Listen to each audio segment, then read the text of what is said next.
If you're like me, you're trying to figure out how to communicate and talk with people throughout the customer journey, from if I'm meeting them on LinkedIn, on the top of funnel through the podcast, and then getting them to my site and into my CRM, and then through the customer journey to become a customer. It's really hard because we're trying to integrate different content types, different platform types, and different delivery types, whether it's SMS, email, voice, webinar, and so on. And in fact, 82% of customers expect businesses to provide seamless experience across all these different channels. But 60% of companies, including me and maybe you, struggle with this fragmented conversation. That's the problem that we can solve with Reed. Reed Hansen runs a company called Market Search out of Evanston, Illinois. And he's going to talk to us about how to build really a joined up conversation with your customers throughout their journey, and with using AI to do some of their heavy lifting. Reed, thank you for joining me today. It's a pleasure. I really appreciate this opportunity, and love to talk to a broader audience. Yeah, well, it's wonderful to have you come across the pond. And this is the joy, isn't it, of podcasts, that we can really go across the world. And it's a worldwide problem for entrepreneurs, that we've got the desire, the need to be more and more online, to create more and more content. And yet knitting it all together is really, really hard. So Reed, tell us about Market Search, to help people understand and help me to understand more about the agency you're running. But then we'll talk into the customer journey, and, we're going to walk through together how an entrepreneur can solve each step of the customer journey and communicate with them in a joined up way that means that you don't lose them on the journey. Absolutely. Well, Market Surge is a digital agency. We utilize multiple technologies to help facilitate communication with clients where they are found, where they are most comfortable. And we enable our clients to have access to SMS, to platform for voice calls, and automatic dialing emails, with a view that these can all be seen in the same place. And thanks for bringing that up. So a unified view of all these communications is really critical to understanding your customer. Many individuals have different preferences on how they want to be contacted and reached, and having those options are critical for any business, but to have this in one place is very important for smaller businesses and entrepreneurs to maximize their efforts. Now, we work with our clients to develop frameworks and processes that can be both automated, examined as they are out in the wild. When we actually get feedback, we re-examine and adjust, whether it's verbiage or timing of communications or particular offers. We work with our clients to make sure that is continuously optimized, and that the needs of the customer are accounted for, and you really meet them where they are. Okay, so we've got a couple of things in there. Well, actually, lots of things in there, Reed, and it's marketsurge.io for anybody that wants to find Reed after this. And of course, I'll include his details in the show notes. But Reed, we've talked about the need to have, multiple touch points as people come across the customer journey or go along the customer journey, but that each technology platform may be doing something slightly different. SMS may be one platform. You maybe got Facebook with another platform. You've got a CRM, which is one platform. How do you help an entrepreneur, or rather, how can an entrepreneur, if you like, remove the work of, going on to Zapier and Make and all these other tools that then kind of are trying to do automation across the different platforms? Because some of us spend as much time trying to get it all to work as actually doing the work. Yeah, well, obviously we have done this for many years, and we have, for instance, specific industries that we've developed a lot of best practices in. And so, as an agency, I'd recommend this for any agency owner, that they niche down and focus on businesses that they've worked with and use that expertise to, not proprietary information, but share best practices with future clients and try to build a community in a given niche. Now, we utilize frameworks across different businesses, but we've found that we need to continuously refine, as I was talking about before, this. Sometimes the messaging worked in this business or in this time zone in the USA, but it didn't work in the different state in the USA. And so we adjust and refine. So we start with the framework and then examine results and iterate based on response rates or customer conversion rates. Okay, so Reed, when you say a framework, that presumably is, if you like, from A to Z, every time that the potential customer has a touch point with your client. And do you want to just take us through? So you are also using AI, and we're going to talk about how you're using AI and how we can all use AI at each sort of touch point. Do you want to start at the top of the funnel, or I guess outside the funnel, and just take us through so that, we can learn from you what are some of the tools and some of the best practices that we should put into place? Absolutely. So, it's a very deep topic. And so I'll do my best to be as concise top line, as obviously, possible. But in a way, detailed and yet top line, Sure. You bet. So, let me just start. Well, one thing at the top is I'd like to emphasize that if you are using ChatGPT, for instance, as a business, if you have an account, so one of the first things you should do is create an agent that's very specific to your business. And maybe Jim, you've talked about this on past podcasts, but the ChatGPT, if you use it, a free version, if you just open it and start typing questions, it will only remember things that you have input into that thread, and it will reflect that. But if you create what ChatGPT calls an agent, and there's also other versions on other platforms, agents are available on Grok and Gemini as well. You create. So what I've done is I've created a market search strategy agent, and then I've also created an agent for each one of my clients. And this, every time I open the agent, I've put paragraphs and paragraphs of information about the practices we have at our business, our preferences, our experience, and case studies. And you can add file attachments to even extend that further. You can have a whole Wikipedia for each client. And that is where I would start with using AI in any step of the process, is that you have that context, the bot with the context, like top of mind. So every question it answers, it's acting as an employee or agent of that business. Okay. And just to be clear then, so Reed, you call it an agent. Is that what is also termed a custom GPT? Correct. Yep. And then that's good for when you're working on like the content, for example. I know some people in storytelling have built a custom GPT or agent for storytelling. Mm-hmm. But how can you then, if you like, serve your customer with that agent? Because otherwise you're getting an intelligent assistant for you to do the work, or maybe your team. But part of what we're talking about today is how you improve the customer experience. And I noticed on your website, for example, you say that 78% of customers buy from the first business that responds to their inquiry. And yet the average lead response time is over 47 hours. So that's low-hanging fruit, Reed, isn't it? Absolutely.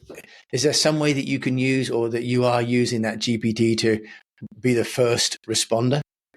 Absolutely. And what we have is software that can respond dynamically to a client when they submit a form or any kind of inquiry. And so it uses natural language processing to read the response. We have open-ended fields, like question fields, like tell us why you need a marketing partner. And so they give us a few sentences, and it reads that, it synthesizes it, and provides a custom response. And now ideal is that you have a human answering every response, a polished professional, but that doesn't always happen because those inquiries come in after the 9 to 5 work schedule or on a weekend. And so we have a chat agent that answers SMS. I also utilize voice AI agents for incoming phone calls. And so the training process is similar to how I train a custom GPT, but extensive testing is required, and you want to make sure that you are monitoring the responses and the dialogue between the two entities. And if you ever see anything inappropriate or odd, that's time to add some additional instructions for the robot. Okay. And Reed, I'm just going to ask you that you're using voice. Which voice are you using? Because I've experimented with 11 Labs, for example, for clients to create a multilingual agent, because they're a travel agency and they're selling services in Spain, but the clients are in America. So that's great. What are you doing in terms of voice? And is that something that is on the website? Because especially for people maybe that are visibly, have what do you call it? Impairment. Sorry, I've got a bit of a flu. I'm a bit slow. But you've got people that are visually impaired is the term I'm looking for. Your voice agents could be very useful, couldn't they?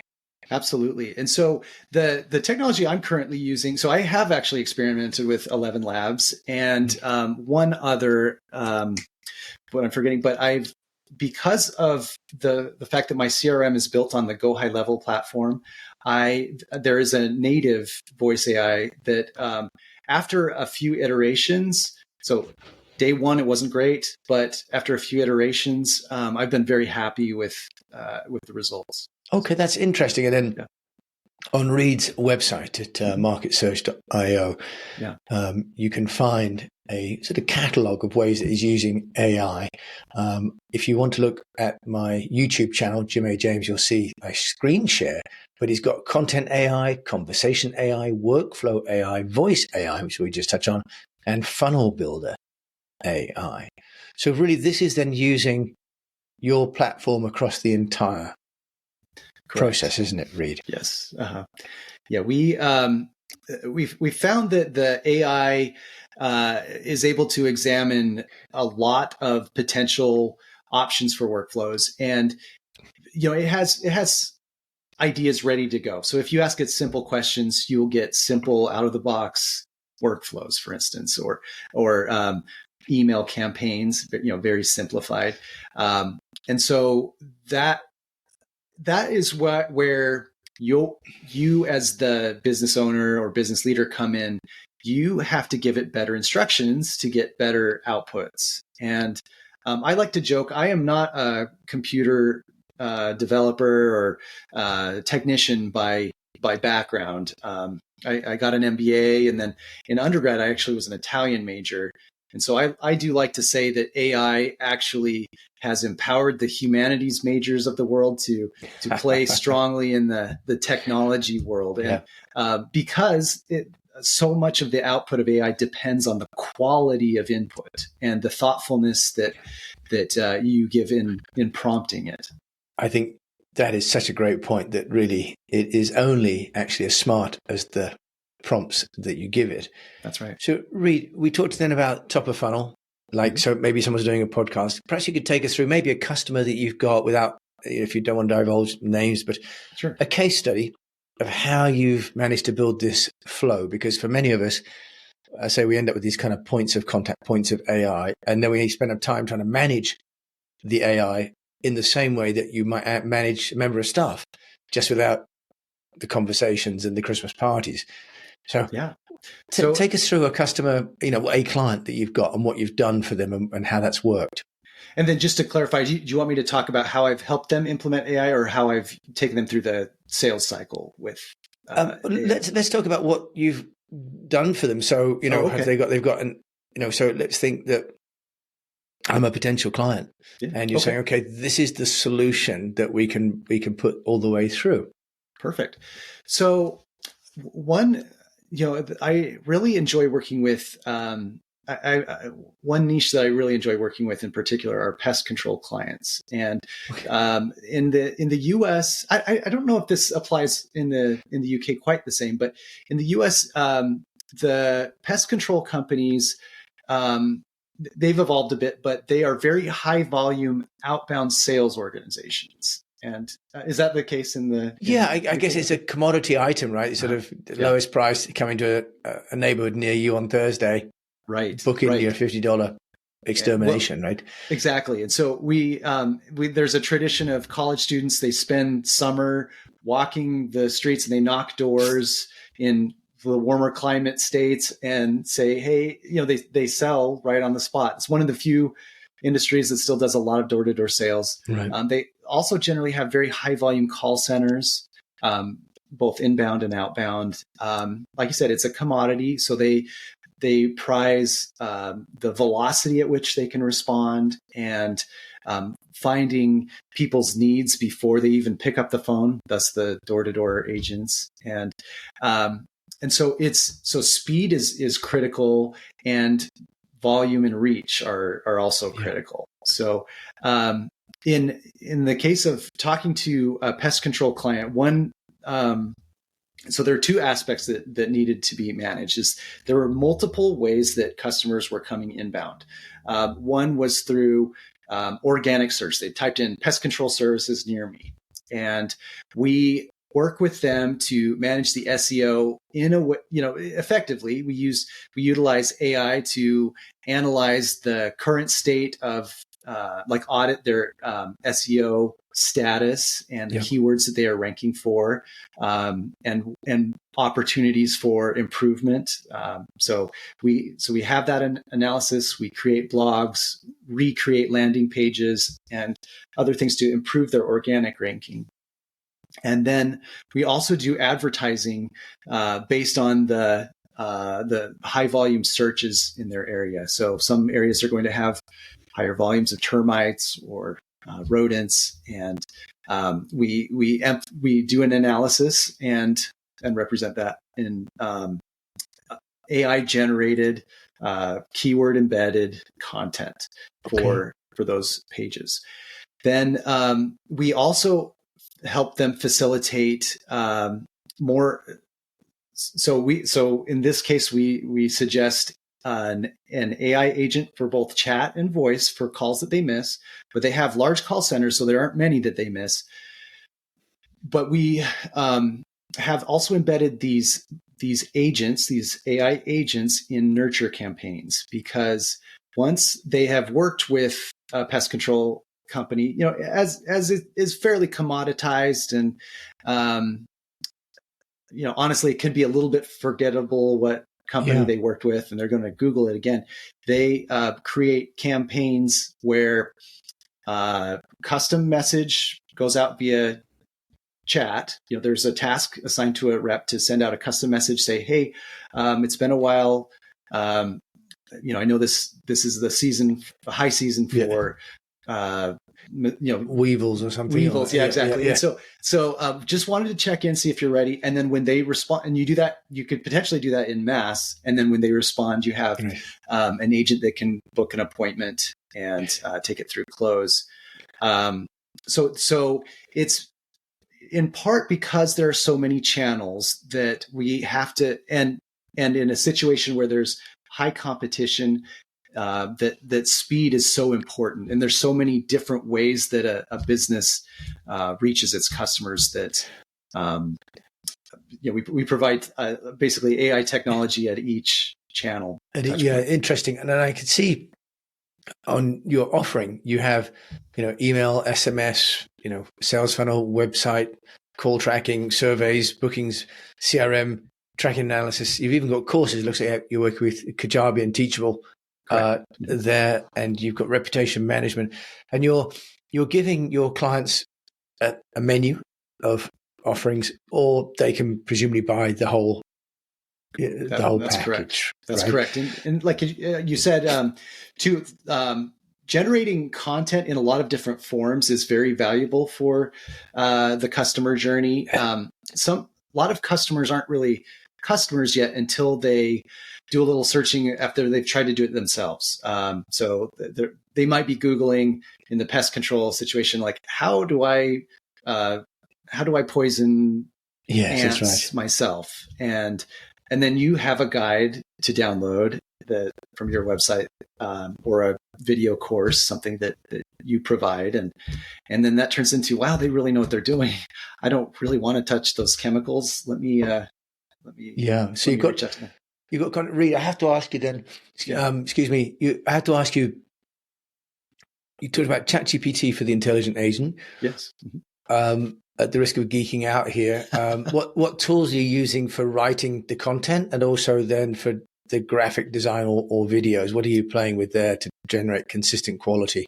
Yeah, great question. So I have been using Jasper.ai for a long time, but it's funny. At the beginning, Jasper was not that great. It was just kind of impressive that it could do anything. Yeah, it was one of the first movers, really, wasn't it? Exactly. But what I've found is if I use two AI engines so I write either in Jasper or ChatGPT, and then I ask the second GPT to rewrite it and improve, make it more persuasive or make it more concise. Give it an additional instruction. It's better than just having one write it, and less. It's more challenging to tell that it was written by AI. Yeah.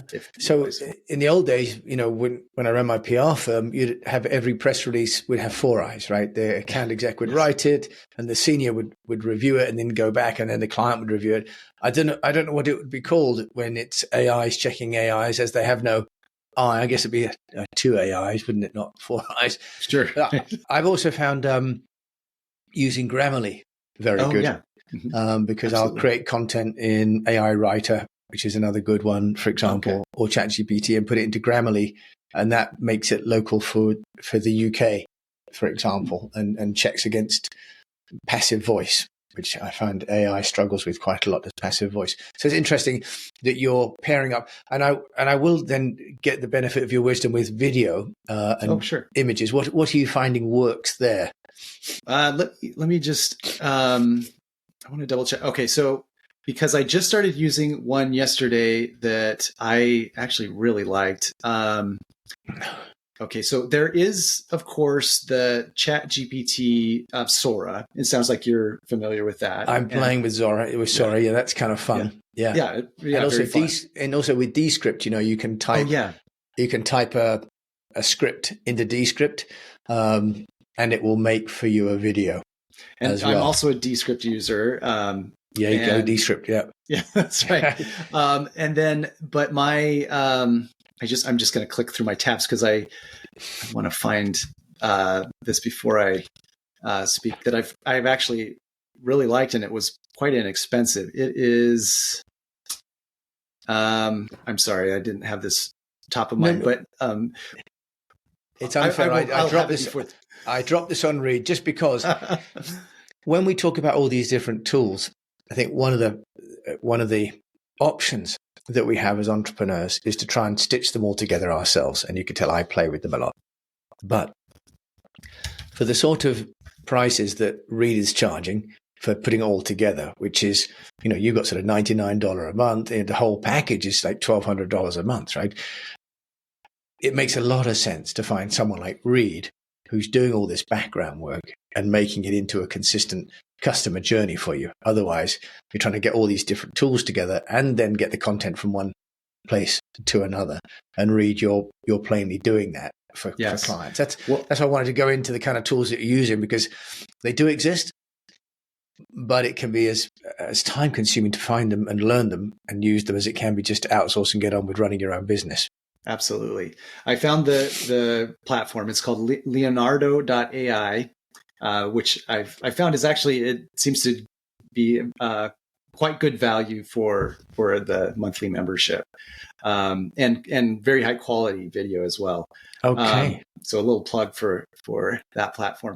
I'll also say too, to your point, I willingly put a target on myself.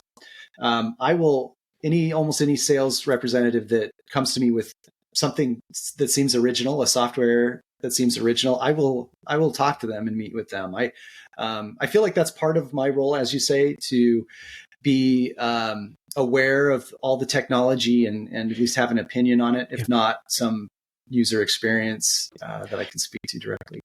And Reed, for the client of Market Surge, I'm assuming that they talk with you about the framework, as you call it, the customer journey, yes, the avatar, the ideal customer profile, and then you map out the different omni-channel, whether it's SMS, whether it's WhatsApp, whether it's email, whether it's podcasts or whatever. But the client, your client, really just logs into a dashboard, I'm assuming, and gets kind of just go in and find the people that want to buy from you. So is that right? That's right. And we have a combination of automated and manual steps in each process. We like the first interaction to be custom whenever possible. So if we're going to start a cold email campaign, we'd like the first one going out to be written by a human, or the first cold call is placed by a human whenever possible. Obviously, and you can help qualify clients that way. Quickly remove them from a customer flow and prevent angered and responses. I think that's a really great point. That we were going to come on to this question of authenticity, and we've maybe sort of got ourselves to that point. Sure. Do you think what you've just stated, that the first call, the first email, should really have a human touch, because it's that sensitivity, isn't it, that enables you to build the relationship with the client? Would that be your recommendation? That absolutely would be my recommendation, for a few reasons. Like you say, it's people are getting more and more communications and unsolicited outreach than ever before, because we have these softwares that make it so easy to do it. There's forces in the other direction, like the telecom companies with their filters and the email systems with their filters. But people are on guard. They don't want to be annoyed, but they also don't want to be taken advantage of. So it's fair on their side that their guard should be up. But when I rarely get a call from a human anymore, unsolicited. And so when I do, it's like, this is a real person, and the novelty of that is often enough to start a conversation. And I think that's a really great point, that in this age of AI, being human can be the source of competitive advantage, can't it? That's actually very reassuring, because it doesn't mean the big companies are going to win. Reed, you've run Market Search for a number of years now, so as an entrepreneur in your own right, what would you say is your sort of number one piece of advice to other entrepreneurs when it comes to building your business? Well, it's been a real growth journey for me. Though I have worked in sales and marketing for my entire career, sometimes I can surprise people and confess that I am an introvert, and that a lot of meetings kind of exhaust me, and it feels like work. But I have learned to push back against that instinct because of the rewards that I get from networking. So, as I said, I love to take calls from potential vendors, potential job seekers. I get people from my university. They'll reach out frequently for the purpose of networking and asking about the industry. And I love taking those calls, because the best customers come from those kinds of networking interactions. Like I'm open to help people for free. Absolutely. And, whether it's with advice or point them to a software that I've really enjoyed using, or article. So the one piece of advice that I'd say is, that you can't overvalue opportunities for human interaction and networking. Despite all the technology that we have, the best outcomes are going to come from speaking to people, and maybe I'd say without a motive. Like if those open kind of settings, and you may have to overcome some introversion. Those lucky extroverts are going to be happy, but I think that's exactly what we should all be focused on. Okay, Reed, that's wonderful. And in terms of focus, I do ask about a book or podcast that you may be focusing on when you're not working. Well, when I'm not working, I have, I'm on my third listen of the podcast, The History of Rome. I don't know if you've heard this one, but it is a comprehensive history. It might be 10 years old, but it goes through every year of the Roman Empire and in detail. So one person talking, and it starts out, he's got a very low quality setup, and then you hear, and over the podcast, it greatly improves. And it is just fascinating. I'm one of those people. There's that meme going on about how often do you think about the Roman Empire, and it's probably daily for me. Well, I guess right now, especially you've got sort of Caesar in the White House. Reed, right. Just what the question is going to be, who's going to be Brute? That's the question, Reed. Reed, if people want to get hold of you and talk to you about market search, how can they do that? So the best way is to go to marketsearch.io, take a look at our offerings, and we have pop-up forms and other forms at the bottom of every page. But you're also welcome to reach out to me directly at reed@marketsurge.io. And I would be happy to talk. Even, again, it doesn't have to be a customer client discussion. Happy to network, happy to bounce ideas, and just love meeting new people. And I'm sure I would benefit as much as you would. Thank you, Reed. And for an introvert, I appreciate you being, open-handed and open-hearted. Absolutely. Reed Hansen, joining me from Evanston, Illinois. Thank you very much. Thank you. So Reed and I got into the weeds a little bit about AI, partly because I'd like, to share with you some of the tools that are available, but also to know that now there are agencies like Market Search that can help you with all of that. It could be a lot of heavy lifting. And unless you really enjoy it, talking to someone like Reed, or talking to Reed directly, why don't you just call Reed and help yourself by letting them help you? So that's been today's episode of The Unnoticed Entrepreneur. If you've enjoyed it, please do share it with a fellow unnoticed entrepreneur. And we really don't want anyone to go unnoticed. And until we meet again, I just encourage you to keep on communicating.